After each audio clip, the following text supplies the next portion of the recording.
Hello, and welcome to another episode of Critical Reactions with your host, Bryan. We're continuing on this week's theme of black metal.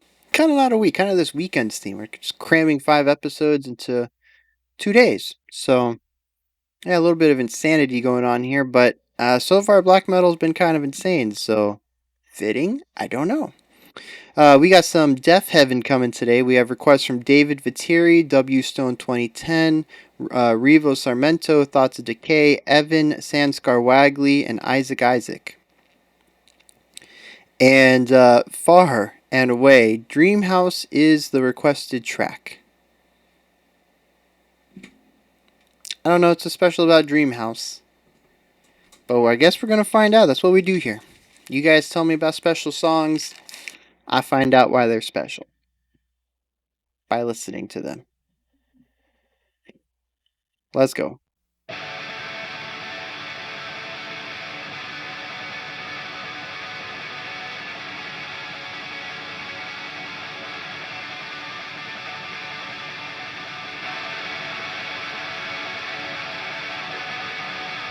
Definitely brighter than the other stuff. Not so bass heavy.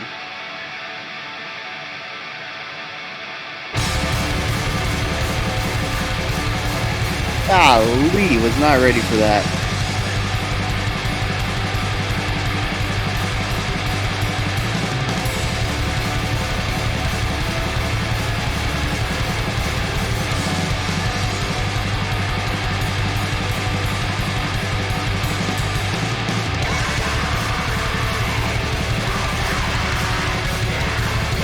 Why is the music like thrash happy? As then this dude screaming his lungs out.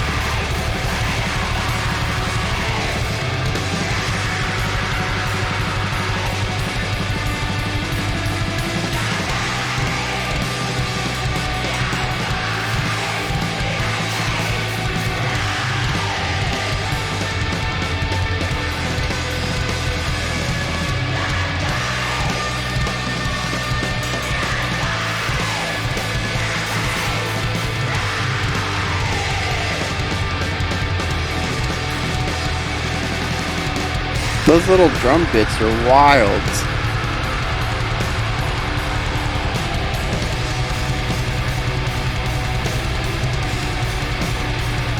Ooh, a little bit of darkness there.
You know, it's interesting. There's a very beautiful song under all this harshness.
Much needed release.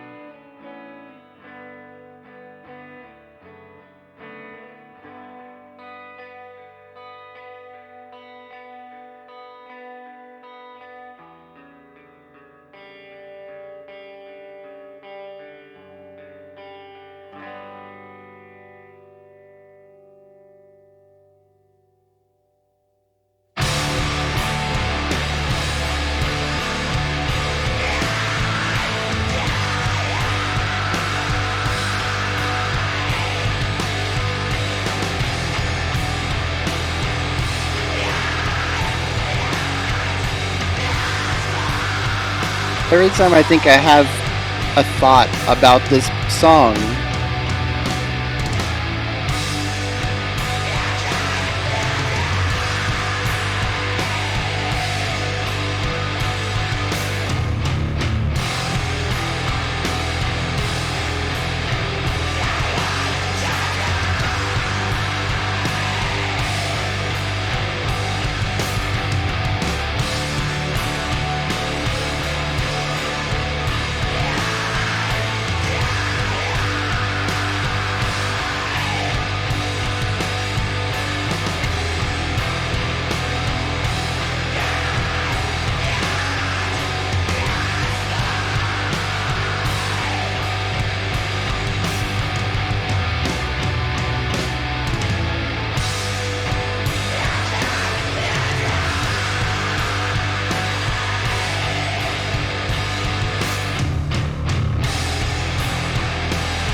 it sounds so much like a pop rock sound until you get to like the ferocity of the notes and the screaming, and my brain has no idea how to comprehend this.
Oh, I assume it goes into the next song there.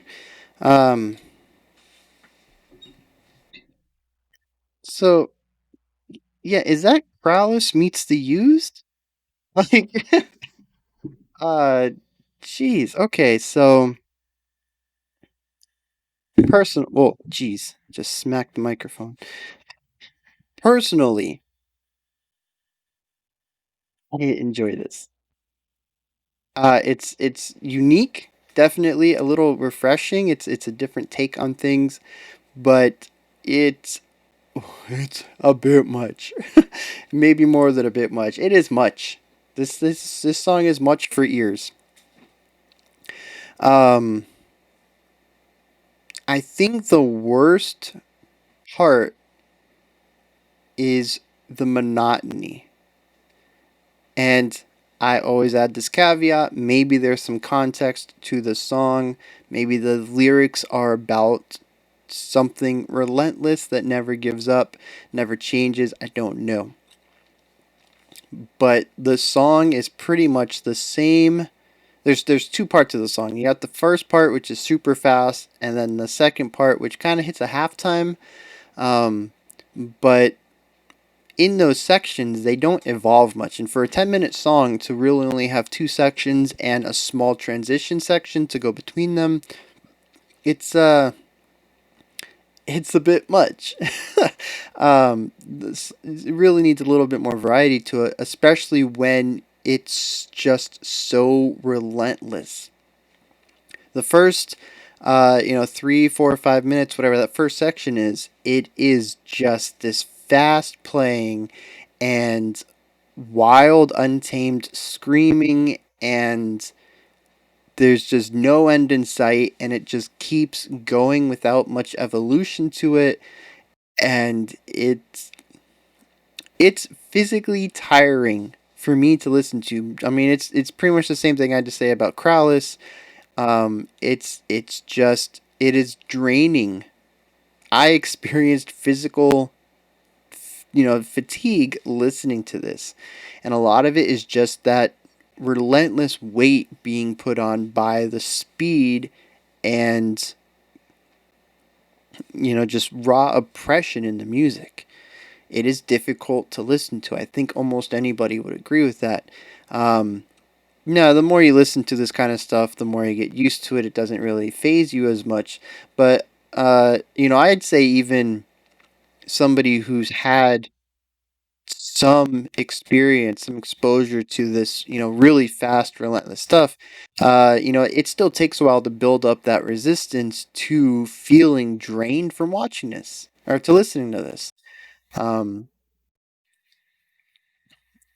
I mean, well, I guess that's kind of conjecture, though. I don't know. I'd say your average person, though, would definitely feel fatigued from listening to this, and it's just, I mean, as usual, I am in awe. I appreciate the musicianship. Um, and I'm sure there's a reason for it. I can't imagine they play this way every single. I mean, I guess they could play this way every single song, but I'm kind of hoping there's at least a reason for it. The song is about relentlessness or oppressiveness or speed or fury or something, that lines up with the music thematically.